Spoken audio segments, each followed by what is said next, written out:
Good evening and thank you for joining us. There have been several big data breaches in Canada in the past month, and that is raising the alarm at City Hall. According to a report to Council this week, financial constraints are stifling the city's technological systems.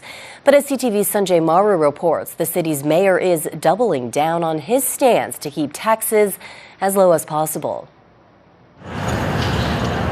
Antiquated, outdated, and inefficient. They're just some of the words used in a report given to City Council this week to describe the city's IT systems. The picture it paints is a pretty classic picture of how IT dysfunction happens in large organizations. The report, authored by Strategy Corp, was put together using interviews by city staff, politicians, and residents. Among the findings, processes are manual, paper-based, and inefficient.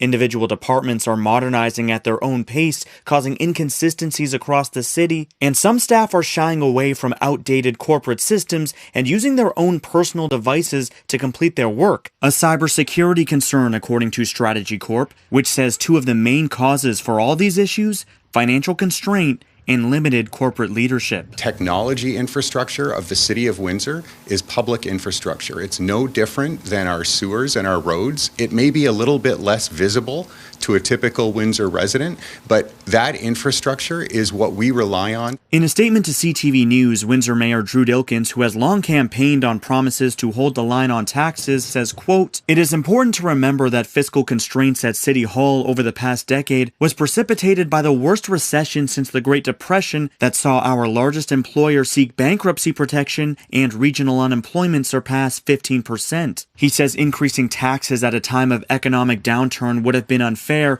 but goes on to say previous budgets have seen modest tax increases, adding, quote, "Now that our community has a solid foundation of opportunity and prosperity associated with the new EV battery plant construction, we can turn our attention to modernizing internal operating systems that will further enhance customer service and public service delivery." Ahead of upcoming budget deliberations, city administration is calling for a 2023 property tax increase of 5.23%, a number Dilkens has said is the largest tax hike he's seen in the 16 years he's been on council.